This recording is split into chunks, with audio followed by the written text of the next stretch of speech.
नमस्कार दोस्तों, कैसे हैं? उम्मीद करते हैं अच्छे होंगे। अभी जीएस क्लासेस में आप सभी का स्वागत है। अगर आप state PCS, SSC, railway, NDA, CDS और भी कोई गवर्नमेंट एग्जाम की आप प्रिपरेशन करते हैं, बिल्कुल सही जगह आए हैं आप।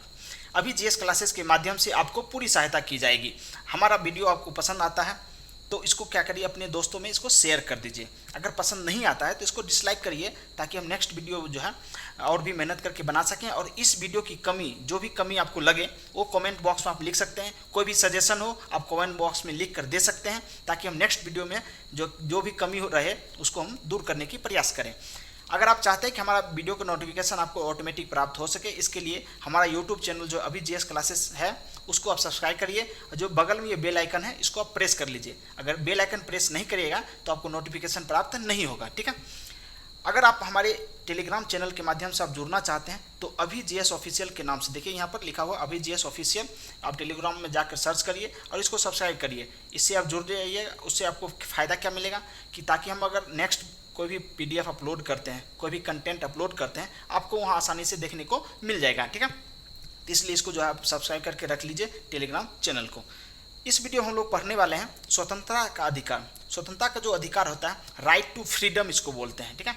भारतीय संविधान का भाग 3 हम लोग पढ़ रहे थे। जैसा कि आप जानते हैं, भाग 3 में आर्टिकल की जब हम बात करेंगे, आर्टिकल 12 से लेकर 35, 12 से लेकर 35 आर्टिकल जो है वो भाग 3 के अंतर्गत जो है हम लोग मूल अधिकार के तहत इसको हम लोग पढ़ते हैं। मौलिक अधिकार, देखिए मौलिक अधिकार जो होता है केवल स्टूडेंट के लिए नहीं होता है। भारत के जितना भी तमाम नागरिक हैं उन सभी के लिए जो है मूल अधिकार पढ़ना बहुत ही जरूरी है, ताकि उनको पता चले कि भारत के संविधान जो है उनको कौन कौन सा मौलिक अधिकार दिया है। इसलिए उम्मीद करते हैं कि आप लोग भी देखिए और अपने परिवार के जो भी सदस्य हैं उनको भी वीडियो शेयर करिए, ताकि उनको भी पता चले कि कौन कौन सा अधिकार जो है भारत के संविधान के द्वारा हमको दिया गया है, ठीक है।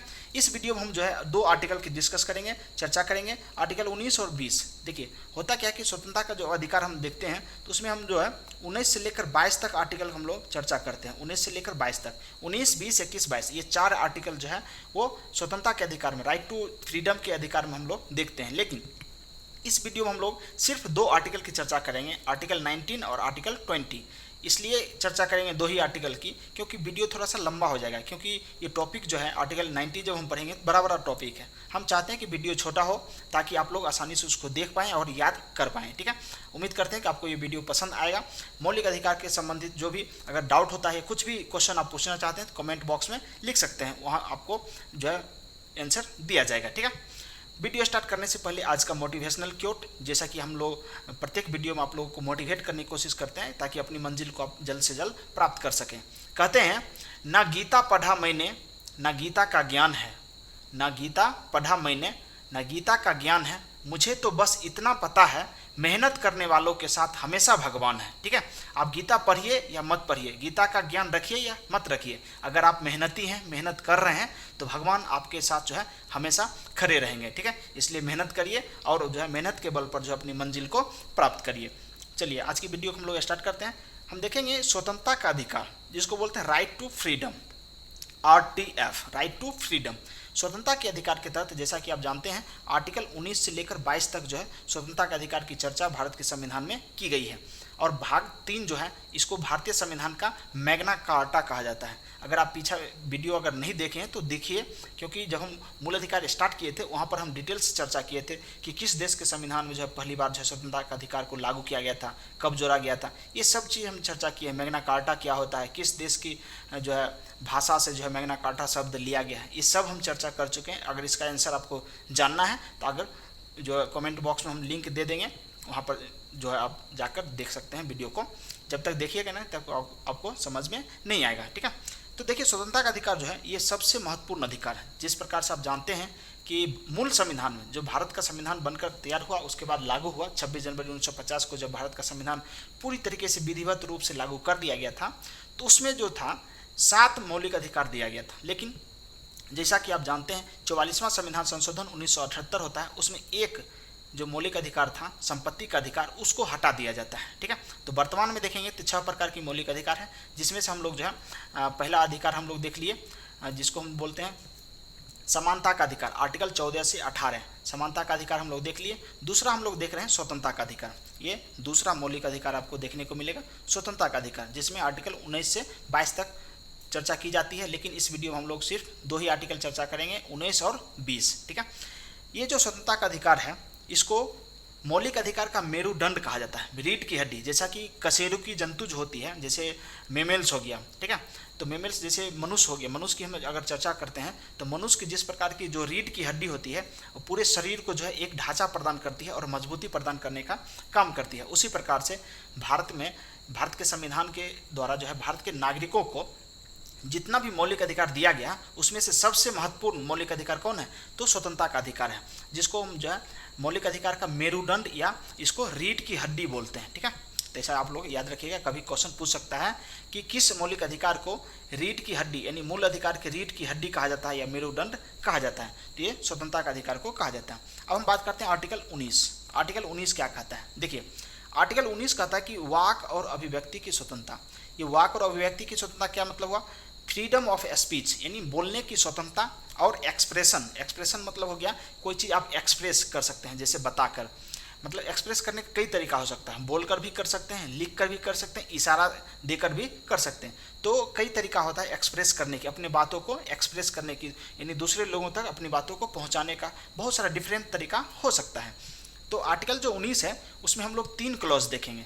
आर्टिकल 19 का 1, 2, 3, ये 3 भाग में जो है आर्टिकल 19 को बांटा गया है और तीनों के बारे में हम लोग एक एक करके डिस्कस करेंगे। ठीक है, तो चलिए सबसे पहले हम देखते हैं आर्टिकल 19 का 1 क्या कहता है। तो आर्टिकल 19 का 1 में जो है 6 प्रकार की स्वतंत्रता की बात कही गई है।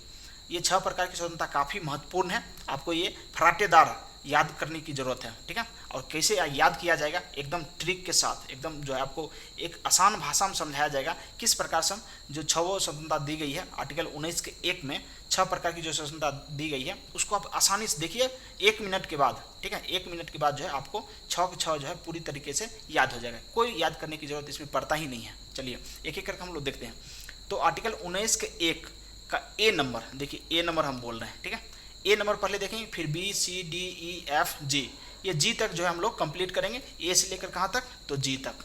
तो इसमें जो है 7 हो जाता है टोटल, लेकिन आपको हम बता चुके हैं कि संपत्ति का जो अधिकार था उसको हटा दिया गया। तो इसमें से एक आएगा आर्टिकल 19 का 1 का एफ को हटा दिया गया, जिसमें एफ फॉर फाइनेंस होता है, संपत्ति की चर्चा की गई थी, उसको हटा दिया गया। तो वर्तमान में देखेंगे तो 6 प्रकार की स्वतंत्रता जो है इसमें दिया गया आर्टिकल 19 के 1 में। तो एक एक करके सबके बारे में जानिए। देखिए आर्टिकल 19 का 1 का ए क्या कहता है, कहता है वाक और अभिव्यक्ति की स्वतंत्रता। जो आर्टिकल 19 कह रहा था वही 19 का 1 में भी कहा गया, वाक और अभिव्यक्ति की स्वतंत्रता होती है। ठीक है, यानी भारत के संविधान के द्वारा जो है भारतीय नागरिकों को अभिव्यक्ति की स्वतंत्रता यानी बोलने की स्वतंत्रता दी गई है और किसी चीज़ को एक्सप्रेस करने की, किसी चीज़ को बताने की स्वतंत्रता भी दी गई है। अब अकॉर्डिंग टू सुप्रीम कोर्ट के अनुसार जो है वाक और अभिव्यक्ति की स्वतंत्रता क्या होनी चाहिए आर्टिकल 19 के 1 के तहत, तो सुप्रीम कोर्ट ने कहा शांति का अधिकार होनी चाहिए लोगों को, मतलब कि आप जो है अपने आसपास जो है शांति व्यवस्था कायम रखने का अधिकार जो है आपको संविधान देता है। अगर कोई व्यक्ति जो है आपका शांति भंग करता है, मान लीजिए आप जो चाहते हैं कि हम जो है शांति ढंग से रहें और ऐसा माहौल बनाएं जहाँ पर जो है लोग एकदम शांति रूप से रहें, और कोई जो है डिस्टर्ब करता है, डेली डीजे बजाता है, बाजा बजाता है, यानी आपकी अशांति मतलब शांति को भंग करता है और वहाँ पर अशांति फैलाने का कार्य करता है, तो संविधान के द्वारा ये मौलिक अधिकार आपको दिया गया है। इसके खिलाफ आप हाईकोर्ट सुप्रीम कोर्ट जा सकते हैं। ठीक है, आगे हम बताएंगे किस प्रकार से मौलिक अधिकार के संरक्षण करने की जिम्मेवारी जो है सुप्रीम कोर्ट को दी गई है। ठीक है, अब हम बात करते हैं प्रेस की स्वतंत्रता। ये बहुत ही महत्वपूर्ण क्वेश्चन है, क्योंकि ये बार बार बहुत सारे एग्जाम आपको देखने को मिलेगा, पूछता है, डायरेक्ट क्वेश्चन पूछता है कि प्रेस की स्वतंत्रता किस अनुच्छेद के तहत दिया गया है प्रेस की स्वतंत्रता। तो याद रखिएगा 19 का 1 का ए, 19 का 1 का ए, ये डायरेक्ट यहाँ से जो है ये आर्टिकल आपको पूछ लिया जाता है प्रेस की स्वतंत्रता, तो आर्टिकल 19 का 1 का ए। ठीक है, नेक्स्ट हम बात करते हैं व्यावसायिक विज्ञापन। जो भी विज्ञापन आप देखते हैं शहर मार्केटर में देखते होंगे, बड़ा बड़ा होल्डिंग्स लगा रहता है, ज्वेलरीज का लगा रहता है, कपड़ा का लगा रहता है, बहुत सारे सामान का देखिएगा बड़ा बड़ा होल्डिंग लगा रहता है। और ये विज्ञापन जैसे कि आप न्यूज़ चैनल देखिए या कोई भी टीवी प्रोग्राम देखिए, उसमें भी आपको बार बार जो है विज्ञापन देखने को मिलेगा, या आप न्यूज़पेपर पढ़िए उसमें भी आपको जो है तरह तरह के विज्ञापन देखने को मिलेगा। देखिए कितना पेज रहता है न्यूज़पेपर में, लेकिन आपको जो है 5-6 रुपया में न्यूज़पेपर दे दिया जाता है। लेकिन न्यूज़पेपर जो छापता है उसको इनकम कहाँ से होती है, तो यही विज्ञापन को छाप कर जो है लाखों करोड़ों रुपया जो है न्यूज़पेपर के के जो ओनर होता है उसके द्वारा ये कमाया जाता है, ठीक है। तो व्यावसायिक विज्ञापनों की स्वतंत्रता मतलब भारत के संविधान आपको स्वतंत्रता देती है, आप जो भी बिजनेस करते हैं उसकी आप प्रचार करिए, किसी भी प्रकार से प्रचार करिए, न्यूज़ के माध्यम से प्रचार करिए, पेपर के माध्यम से प्रचार करिए, ठीक है। यानी किसी भी प्रकार से आप जो है प्रचार कर सकते हैं, ये आपको स्वतंत्रता दी गई है। और ये किस प्रकार की स्वतंत्रता है, तो वाक और अभिव्यक्ति की स्वतंत्रता, क्योंकि आप एक्सप्रेस कर रहे हैं, मतलब अपने व्यवसाय के बारे में लोगों तक जो है अपनी मैसेज को पहुंचा रहे हैं कि हम ये चीज़ का व्यवसाय कर रहे हैं और हमारे साथ जुड़िए, आइए और विश्वास करिए, हमारे सामान को खरीदिए, यानी किसी भी प्रकार से जो है आप एक्सप्रेस कर सकते हैं। तो ये व्यावसायिक विज्ञापन की स्वतंत्रता का अधिकार जो है, ऐसे क्वेश्चन पूछेगा आपको, किसी भी व्यक्ति के द्वारा जो है व्यावसायिक विज्ञापन छापा जाता है न्यूज़पेपर में, बताइए किस अनुच्छेद के तहत जो है ये अधिकार संविधान ने उसको दिया है। तो आंसर क्या मारिएगा, आर्टिकल 19 का 1, ठीक है। चलिए नेक्स्ट हम बात करते हैं फोन टेप, बहुत ही महत्वपूर्ण है ये। फोन टेपिंग के विरुद्ध अधिकार, मतलब भारत के संविधान ने मौलिक अधिकार दिया भारतीयों को कि किसी भी व्यक्ति का फोन टैप नहीं कर सकते हैं। फोन टैप का मतलब क्या होता है, मान लीजिए किसी का सेल फोन है, उसका नंबर जो है किसी के द्वारा जो है यूज करके और उसके रिकॉर्ड किया जाता है, यानी बात को जो है सुना जाता है। मान लीजिए वो किसी से सीक्रेटली बात करता है, ठीक है, और किसी के द्वारा जो है उसका बात जो है सुनने के लिए उसके फ़ोन को टैप कर लिया जाता है ताकि वो जो बात करे उसके बात को आप सुन सके, ठीक है। तो ये अधिकार जो है नहीं दिया गया है किसी व्यक्ति को, क्योंकि ये मूल अधिकार के तहत माना गया कि फ़ोन टैपिंग किसी का नहीं कर सकते हैं। ये अगर किसी के साथ ऐसा होता है कि फ़ोन टैपिंग कर लिया जाता है तो उसके खिलाफ आप हाई कोर्ट, सुप्रीम कोर्ट जा सकते हैं और उसको कड़ी से कड़ी सज़ा दिलवा सकते हैं, ठीक है। अब हम नेक्स्ट बात करते हैं अपने या किसी अन्य के विचारों को प्रसारित करने का अधिकार। ये देखिएगा ज़्यादातर ये देखने को मिलता है पॉलिटिकल पार्टीज़ में, जितना भी पॉलिटिकल पार्टीज़ होती है सबकी विचारधारा होती है और उस विचारधारा को मानने वाले लोग जो है उस पार्टी से जुड़ते हैं और उनकी बातों को जो है प्रचार करते हैं, ठीक है। तो या अपनी बात को या किसी अन्य की बात को जो है विचारों को जो है प्रसारित करने का दूसरे व्यक्ति तक पहुंचाने का अधिकार जो है भारत की संविधान आपको देती है, ठीक है। इसलिए देखते होंगे कि किसी भी पार्टी की जो विचारधारा होती है लोगों के द्वारा एकदम जोर शोर से जो है फैलाया जाता है, ठीक है। ये भी अधिकार जो है एक मौलिक अधिकार है। अब नेक्स्ट हम बात करते हैं सरकार का इलेक्ट्रॉनिक मीडिया पर एकाधिकार नहीं होना चाहिए, ठीक है। इलेक्ट्रॉनिक मीडिया क्या होता है, जैसे कि न्यूज़ के माध्यम से, ठीक है। अभी तो समय ऐसा आ गया है कि सभी के पास फ़ोन रहता है, तो फ़ोन में आप यूट्यूब देखते हैं, उसके बाद फेसबुक देखते हैं, तो इसके माध्यम से जो है या इंस्टाग्राम जो भी है यूज करते हैं, तो उसके माध्यम से जो है सरकार जो है किसी इलेक्ट्रॉनिक मीडिया पर एकाधिकार नहीं कर सकती है। क्यों? अगर एकाधिकार हो गया तो सरकार जैसा चाहेगी वैसा ही जो है न्यूज़ दिखाया जाएगा, वैसा ही जो है ऐड आएगा। तो ये एकाधिकार जो है सरकार को नहीं दिया गया है। क्यों? क्योंकि ये लोगों का जो है मौलिक अधिकार है, ठीक है। नेक्स्ट हम बात करते हैं सरकारी गतिविधियों की सूचना का अधिकार, यानी सरकार क्या काम कर रही है, वर्तमान में सरकार क्या कार्य कर रही है या पीछे 1 साल पहले या 2 साल पहले क्या काम की है, उसके बारे में आपको पूछने का अधिकार है। क्योंकि ये भारत के आम नागरिकों को ये अधिकार दिया गया सरकार क्या कर रही है, क्योंकि सरकार क्या है, जनता का प्रतिनिधि है, जनता ने उसको वोट देकर चुना है, तो जनता की अधिकार बनता है कि सरकार से पूछा जाए कि आखिर सरकार हमारे लिए क्या कार्य कर रही है। तो एक प्रोसीजर होता है सूचना का अधिकार को पाने के लिए, आप एप्लीकेशन आता है, उसका जो भी चार्ज होगा 10-20 रुपया जो भी उसका चार्ज होगा वो चार्ज देकर आप फॉर्म लीजिए, उसको फिल करके दीजिए, फिर आपको जो है रिटेन में जैसा कि आप लिख कर दीजिएगा कि हमको क्या सूचना चाहिए, यानी किस कानून के बारे में या सरकार की किस गतिविधि के बारे में आपको सूचना चाहिए। जैसे कि मान लीजिए सरकार ने राफेल जो फाइटर जेट होता है भारत का, अभी वर्तमान में जो राफेल है फ्रांस से जो है भारत की सरकार ने खरीदा है। तो अगर आपको डाउट लग रहा है कि सरकार ने जो है राफेल को कितने पैसे में खरीदा है, किस देश से खरीदा है, तो इसके बारे में जो है जानकारी आपको भारत की सरकार के द्वारा दी जाएगी, ठीक है। और कुछ कॉन्फिडेंशियल रखा जाएगा, क्या उसमें क्या टेक्नोलॉजी यूज किया गया वो सरकार नहीं भी बता सकती है। क्यों? क्योंकि ये जो है एक तरह से देश का मुद्दा आ जाता है, सिक्योरिटी का मुद्दा आ जाता है, इसलिए आपको सरकार शॉर्ट में आपको जो है सूचना के अधिकार के तहत आपको सूचना प्रोवाइड करने की कोशिश करेगी, ठीक है। तो ये आपको जो है सूचना का अधिकार के तहत जो है एक मौलिक अधिकार दिया गया है, जो सरकार की गतिविधियों को जो है आप प्राप्त कर सकते हैं हैंड रिटन। अब ऐसा नहीं है कि सूचना का अधिकार मिल गया तो मुंह उठा के जाइएगा मोदी जी कहिएगा कि अरे मोदी जी बताइए कल क्या किए थे, 1 साल क्या पहले क्या किए थे, यानी इतना दिन से हैं 2014 से आप क्या कर रहे हैं, ऐसा नहीं पूछिएगा, ठीक है। नहीं तो जूता मार के वहाँ से भगा दिया जाएगा। क्यों? क्योंकि अधिकार मिला है तो उसका कुछ रिस्ट्रिक्शन भी है, किस प्रकार से पूछेंगे। इसका मतलब ये नहीं कि मतलब किसी भी तरीके से पूछ लीजिएगा, कोई प्रोसीजर होता है कोई चीज़ का, उसके तहत आपको फॉलो करना पड़ेगा और करना पड़ेगा। चलिए नेक्स्ट हम बात करते हैं प्रदर्शन एवं विरोध का अधिकार। मतलब अगर आप नाखुश हैं सरकार की गतिविधि से या कुछ भी प्रक्रिया से आप खुश नहीं हैं, तो आप प्रदर्शन करिए। ये आपको संविधान जो है मौलिक अधिकार देता है, प्रदर्शन करिए, सरकार का विरोध करिए, लेकिन हड़ताल करने का अधिकार जो है आपको नहीं दिया गया संविधान में, ठीक है।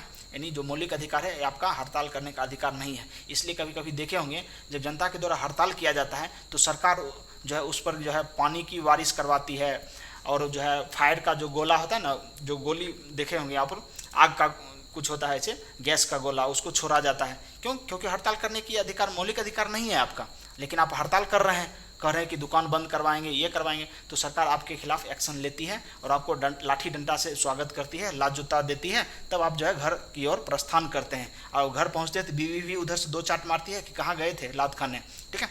चलिए नेक्स्ट हम बात करते हैं। अब हम देखिए आर्टिकल 19 का 1 का ए समझ गए, अब हम समझेंगे बी में क्या कहता है। बी में कहता है कि शांतिपूर्ण शस्त्र रहित सम्मेलन की स्वतंत्रता। देखिए ये क्या बोला था, ये बोला था विचार और अभिव्यक्ति की स्वतंत्रता। मान लीजिए आपको बोलने के लिए आ गया, किसी की विचार को ट्रांसफ़र करने के लिए आ गया, बोलने के लिए आ गया। क्या होता है कि जब आपको बोलने के आ जाता है, अच्छी तरीके से आप बोलते हैं तो लोग आपकी बात को सुनने लगते हैं, तो सुनने लगते हैं तो क्या होगा, नेक्स्ट स्टेप क्या होगा कि शांतिपूर्ण और शस्त्र रहित सम्मेलन की स्वतंत्रता। मतलब क्या होगा, जब आपको कोई लोग सुनने लगेंगे, पसंद करने लगेंगे, तब आप चाहेंगे कि हम जगह जगह पर सम्मेलन करें, ठीक है। तो इसलिए कहा गया है आर्टिकल 19 के 1 बी में कहा गया, ए में क्या हुआ अभिव्यक्ति की स्वतंत्रता, और बी में कहा रहा है कि शांतिपूर्ण शस्त्र रहित, मतलब हथियार लेके नहीं जाना है, ठीक है, गोली बंदूक चाकू ये सब छुरा नहीं लेके जाना है, सिर्फ शांतिपूर्ण जाना है। और शस्त्र रहित सम्मेलन की स्वतंत्रता जो है आर्टिकल 19 के 1 के बी के तहत कहा गया है। इसमें कहा गया कि देखिए कि आप हथियार लेकर मत जाइए, लेकिन शांतिपूर्ण तरीके से जो है आप सम्मेलन कर सकते हैं, कोई भी सम्मेलन बुला सकते हैं लोगों को, क्योंकि आपको बोलने के लिए आ गया तो क्या होगा, बहुत सारे लोग जो है आपको सुनने के लिए आएंगे, सम्मेलन बुला सकते हैं बी में। सी में कहा गया कि समूह, संघ और सहकारी समितियों का निर्माण कर सकते हैं। जब आपको बोलने आया तो आप सम्मेलन बुलाए, सम्मेलन बुलाने के बाद आपके दिमाग में ये आइडिया आया कि हम जो है एक पार्टी बना लेते हैं, एक समूह बना लेते हैं या एक संघ बना लेते हैं, ताकि उस संघ के माध्यम से लोग जुड़ेंगे हमसे, ठीक है। तो सी मतलब कंस्ट्रक्शन, याद रखिएगा, सी मतलब क्या हो जाएगा,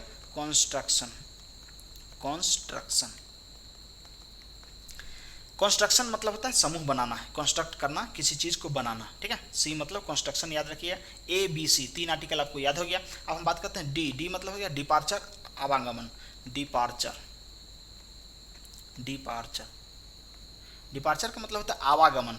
मतलब क्या हुआ कि जब आप संघ बना लिए, कोई पार्टी का निर्माण कर लिए, अब जरूरत क्या पड़ेगी, भारत के विभिन्न क्षेत्रों में घूम घूम कर जो है अपनी पार्टी का क्या करिएगा, प्रचार करिएगा, ठीक है। तो भारत में अबाध रूप से निर्विरोध, यानी कोई भी जो है आपको रुकावट नहीं, कोई भी सरकार के द्वारा यानी स्टेट गवर्नमेंट के द्वारा कोई भी रुकावट पैदा नहीं की जाएगी, एकदम निर्बाध रूप से जो है भारत के किसी भी कोना में जो है आप घूम सकते हैं, ठीक है। अब हम आगे चर्चा करेंगे कि मतलब रिस्ट्रिक्शन भी किया गया है। जैसे कि हम आर्टिकल 19 का हम बात किए थे 1, 2, 3, तो इसमें हम देखेंगे आर्टिकल जब 2 पढ़ेंगे, 19 का 2 पढ़ेंगे, उसमें हम देखेंगे किस प्रकार से स्वतंत्रता को जो है कुछ रिस्ट्रिक्शन लगाया गया।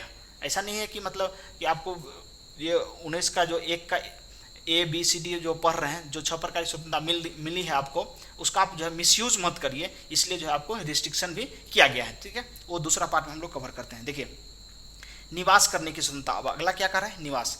जब क्या होगा, जब आप घूम घूम कर जब आप प्रचार करिएगा तो कहीं पर आप ठहरिएगा, रुकिएगा, ठीक है।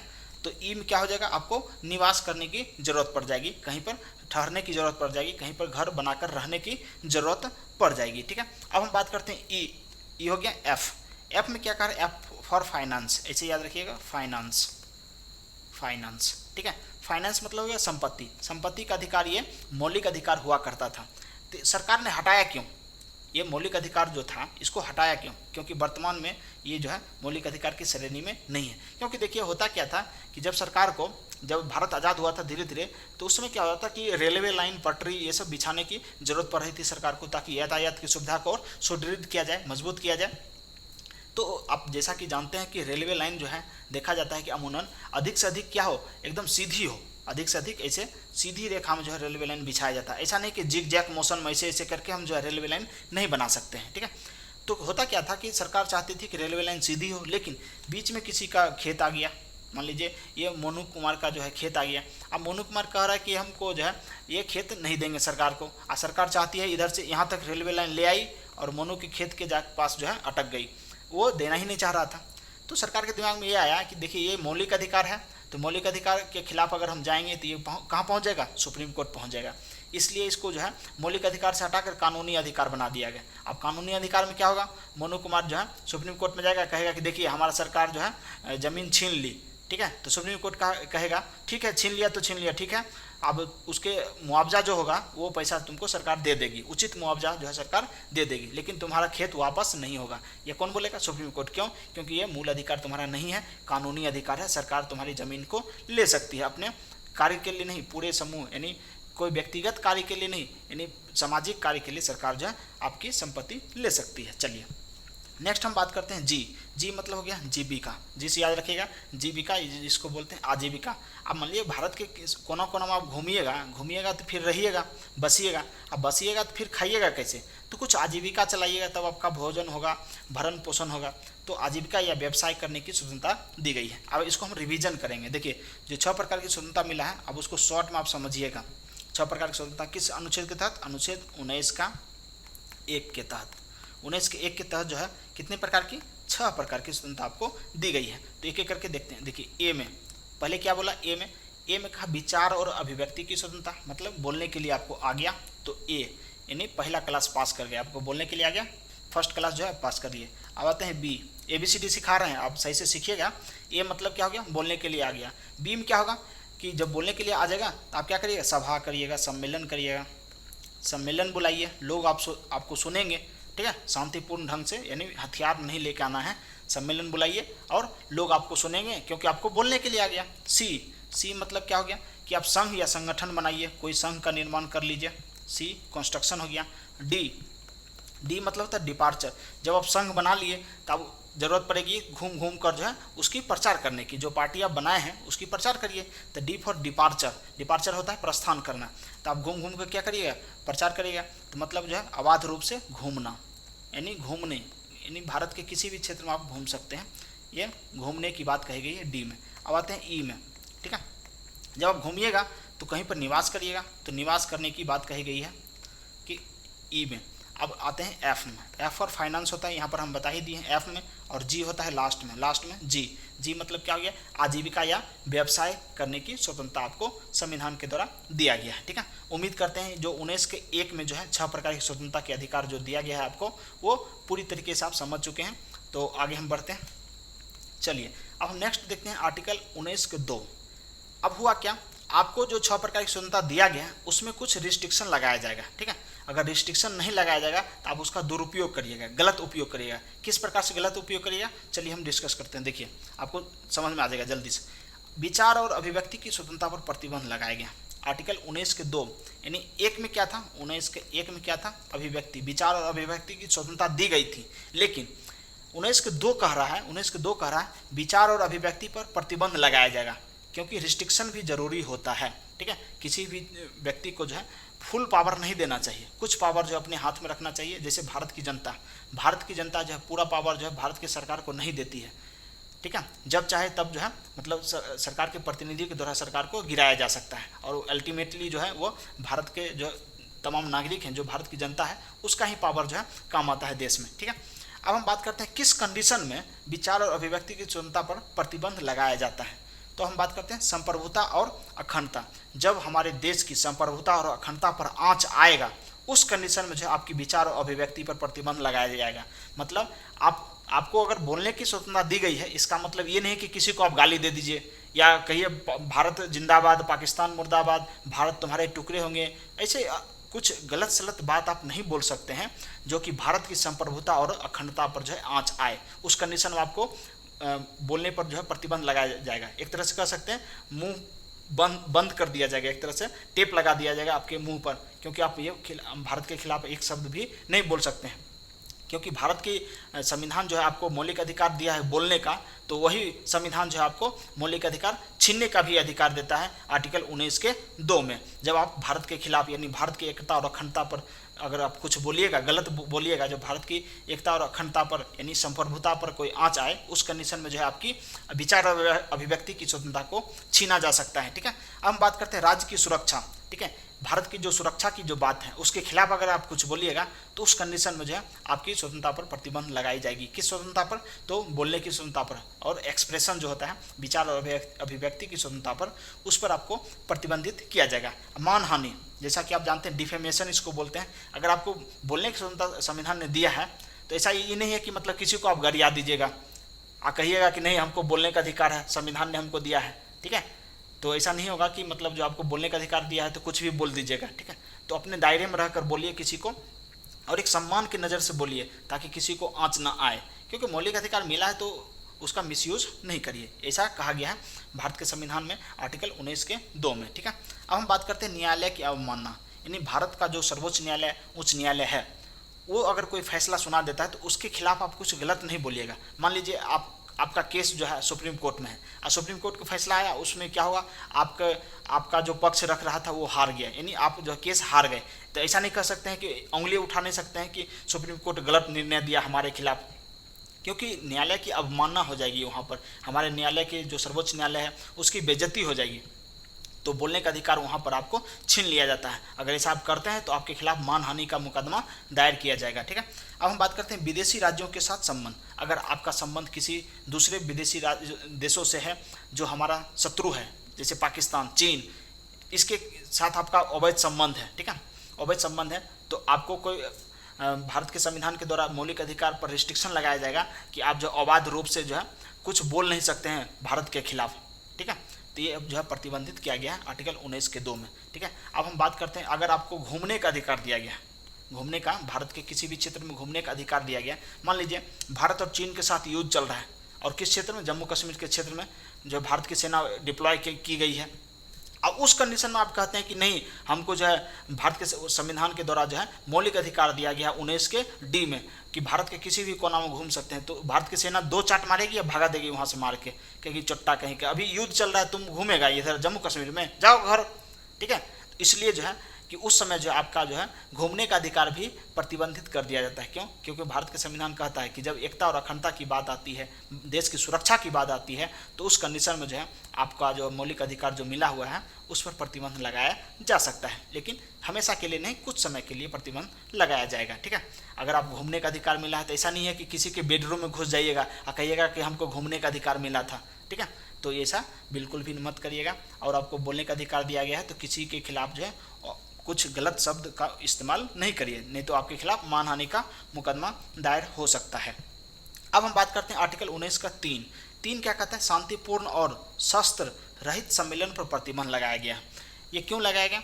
क्योंकि देखिए आर्टिकल बात करते थे 19 का 1 का बी कह रहा था शांतिपूर्ण और शस्त्र रहित सम्मेलन का अधिकार दिया गया था आपको, लेकिन आर्टिकल 19 के 3 में कह दिया है कि जब देश की एकता और अखंडता की बात आएगी, जब देश की एकता और अखंडता की बात आएगी और वह खतरे में रहेगी, उस समय जो है आपको जो है शांतिपूर्ण और शस्त्र रहित सम्मेलन पर भी प्रतिबंध लगा दिया जाएगा। जैसे कि मान लीजिए जम्मू कश्मीर में जो है भारत और पाकिस्तान की सेना जो है युद्ध कर रही है और उस कंडीशन में जो वहाँ की कुछ जनता जो है एकदम कुछ ऐसा सम्मेलन बुला लेगा, ऐसा सम्मेलन चलेगा, जैसे याद करिए जालियांवाला बाग हत्याकांड, उसी प्रकार से मान लीजिए कोई सम्मेलन होगा और उस सम्मेलन से जो है भारत की सेना को डिस्टर्बेंस होगी, उस कंडीशन में जो है आपकी एकता और अखंडता के चलते जो है आपकी जो है मौलिक अधिकार को छीना जा सकता है। ठीक है, लेकिन कुछ समय के लिए ऐसा प्रतिबंधित कर दिया जाता है। ठीक है, तो उम्मीद करते हैं आपको ये समझ में आ गया होगा आर्टिकल 19 का 1, 2, 3। अब हम बात करते हैं आर्टिकल 20 की। 20 बहुत ही महत्वपूर्ण आर्टिकल है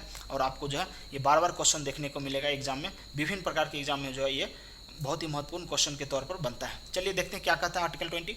आर्टिकल 20 कहता है अपराधों के लिए दोष सिद्धि के संबंध में संरक्षण, मतलब कि जब तक आप कोई अपराध नहीं करते हैं तब तक जो है आपको सज़ा नहीं दी जाएगी। और यह सज़ा जो होती है यानी जो आर्टिकल 20 के तहत जो ये दोष सिद्धि के संबंध में संरक्षण की बात कही गई है वो भारतीय नागरिक को भी प्राप्त है और विदेशी नागरिक को भी। यानी मान लीजिए कोई विदेशी नागरिक भारत में घूमने आया, अगर वो अपराध नहीं किया है तो उसको आप गिरफ्तार नहीं कर सकते हैं। मान लीजिए हमारा जो है दुश्मन है पाकिस्तान का भी कोई व्यक्ति अगर मान लीजिए भारत में घूमने आता है तो उसको हम गिरफ्तार नहीं कर सकते हैं जब तक कि वह कोई गलत काम ना करे और कोई भी भारत के संविधान या भारत के विधि के अनुसार अगर कोई विधि का उल्लंघन ना करे या कोई क्राइम ना करे तब तक उसको हम गिरफ्तार नहीं कर सकते हैं। ये आर्टिकल 20 कहता है कि विधि के उल्लंघन के बिना किसी को गिरफ्तार नहीं कर सकते हैं या उसको दंडित नहीं कर सकते हैं। ठीक है, अगर ऐसा हो गया तो फिर ये आर्टिकल 20 जो है मौलिक अधिकार जो मिला है इसकी अवहेलना हो जाएगी। ठीक है, अब हम बात करते हैं अपराध के समय जो कानून लागू है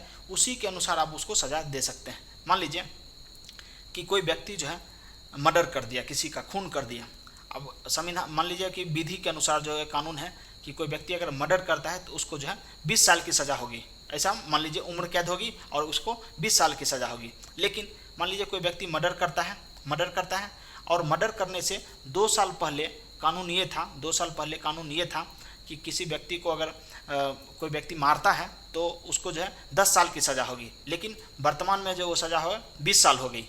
तो ऐसा नहीं हो सकता है कि 2 साल पहले वाला कानून जो है उसके ऊपर थोप दिया जाए, ऐसा बिल्कुल नहीं। जो वर्तमान में कानून है वही। ठीक है, एग्जाम्पल के तौर पर समझिए, मान लीजिए ये जो है 1 है और ये है 2। मान लीजिए ये 2 जो है पार्ट, दूसरा पार्ट में कोई व्यक्ति जो है मर्डर कर देता है, ये पहला पार्ट है। पहला पार्ट में कानून ये था कि 20 वर्ष की सज़ा, अब वर्तमान में कानून ये है कि 10 वर्ष की सज़ा। कोई व्यक्ति अगर मर्डर करता है तो वर्तमान में 10 वर्ष की सज़ा है, लेकिन 1 वर्ष पहले वो सज़ा 20 वर्ष थी। ऐसा नहीं होगा कि व्यक्ति अभी मर्डर कर रहा है, मान लीजिए यहाँ पर मर्डर कर रहा है और उसको सज़ा जो है पहले वाले कानून के अनुसार दिया जाएगा, ऐसा बिल्कुल भी नहीं होगा। क्यों? क्योंकि मौलिक अधिकार कहता है, आर्टिकल 20 कहता है कि जो व्यक्ति जिस समय क्राइम कर रहा है उस समय जो भी विधि के अनुसार जो भी सज़ा उसको देनी चाहिए वही सज़ा उसको दीजिए। ना ही पहले की कानून के तहत दे सकते हैं और ना ही भविष्य में आने वाले कानून के तहत उसको सज़ा दे सकते हैं, ऐसा कहा गया। और कहा गया कि साथ में एक अपराध के लिए एक ही सज़ा। मान लिए 1 को मर्डर करिए फिर भी 20 साल और 10 को मर्डर करिए फिर भी 20 साल। ठीक है, तो ये भारत के संविधान के द्वारा कहा गया है कि एक अपराध के लिए जो है एक ही सज़ा जो है आपको कानून के द्वारा दी जाएगी। ऐसा नहीं है कि मतलब 2 मर्डर किए हैं तो 20-40 साल हो जाएगा आपका सज़ा, ऐसा बिल्कुल भी नहीं है। 1 मर्डर करिए या 2 मर्डर करिए आपको सज़ा उतना ही मिलेगी। नहीं कहा जाता है जहर थोड़ा खाइए या ज़्यादा खाइए, आपको मरना ही मरना है। ठीक है, तो जहर आप थोड़ा मत खाइए, खाना ही है तो थोड़ा सा ज़्यादा खाइए, क्योंकि थोड़ा खाने से क्या फ़ायदा।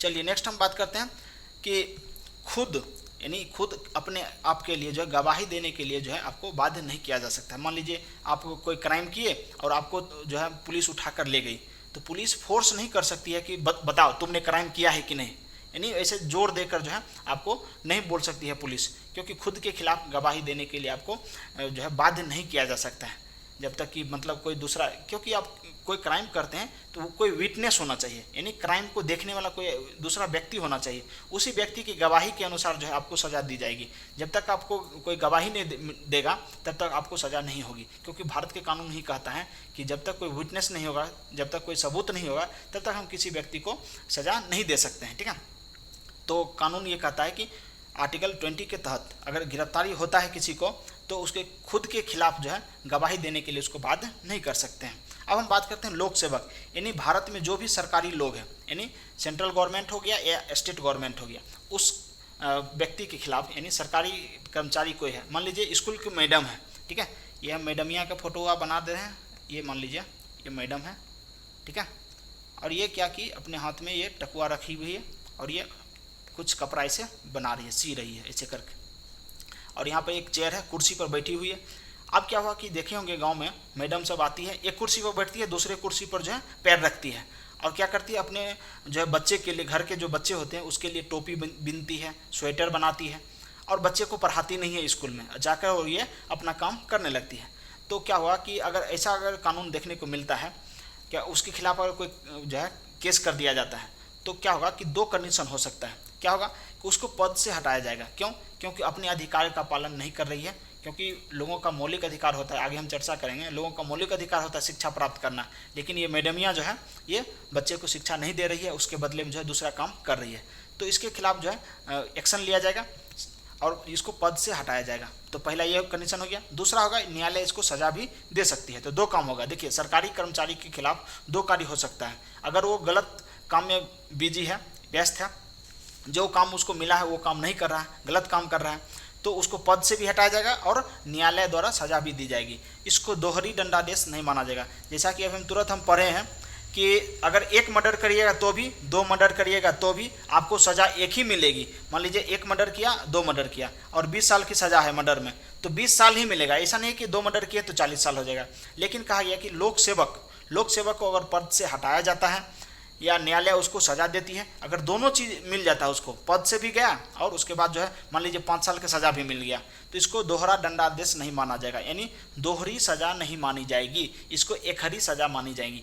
तो उम्मीद करते हैं कि आपको आर्टिकल 19 और आर्टिकल 20 आपको समझ में आ गया होगा। एक बार हम रिवीजन कर दे रहे हैं। देखिए आर्टिकल 20, 19 तो कर ही दिए थे, आर्टिकल 20 एक बार फिर से देख लीजिए। आर्टिकल 20 कहता है कि अपराधों के लिए दोष सिद्धि के संबंध में संरक्षण, मतलब जब तक कोई अपराध नहीं करते हैं, कोई क्राइम नहीं करते हैं, तो आपके खिलाफ जो है कोई भी दंडित यानी कोई भी दंड नहीं दिया सकता, आपको जो है गिरफ्तार नहीं किया जा सकता है, कोई भी दंड आपके खिलाफ नहीं किया जा सकता है। क्यों? क्योंकि आप कोई जो है उल्लंघन ही नहीं किए विधि का, जो संविधान में जो भी विधि कानून है उसके खिलाफ अगर जाइएगा तभी आपको सज़ा मिल सकती है। ये जो है कानून जो है भारतीय और विदेशी दोनों पर लागू होता है, और अपराध के समय जो कानून है उसी के अनुसार जो है आपको सज़ा दी जाएगी।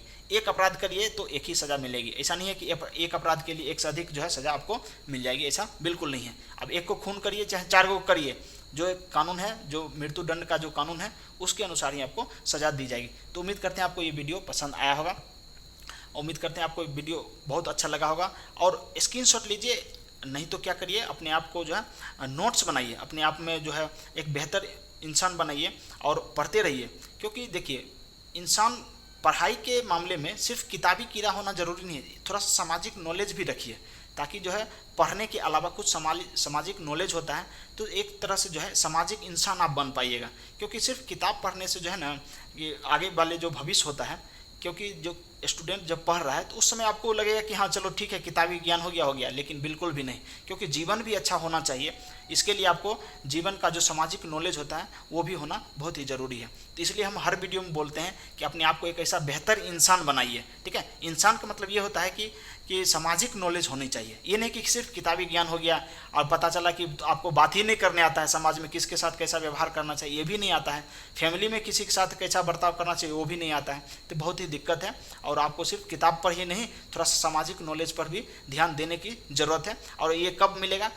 ऐसा कहा जाता है कि कुछ लोगों से डेली आप मिलिए, 2-4 लोगों से डेली मिलिए, ताकि जो है आपके जो जीवन है उसमें सुधार हो सके, आपके बोली विचार में जो भी बर्ताव है आपका वो सुधर सके। तो इसलिए हम हर वीडियो में आपको बताते हैं कि अपने आप को एक ऐसा बेहतर इंसान बनाइए ताकि महिलाएं आपके साथ सजग, सुरक्षित और सम्मानित महसूस कर सके। ऐसा हम क्यों बोलते हैं? क्योंकि समाज में महिलाओं के खिलाफ देखते हैं बहुत गलत अवधारणा रहता है, इसलिए हम कहते हैं कि और ये गलत काम कौन करता है कि पुरुष ही करता है कि महिलाओं के खिलाफ, इसलिए हम पुरुष को हमेशा सजग करते हैं कि आप जो अपने आप को एक बेहतर इंसान बनाइए, ठीक है। तो उम्मीद करते हैं आपको वीडियो अच्छा लगा होगा, मिलते हैं नेक्स्ट वीडियो में। जय हिंद।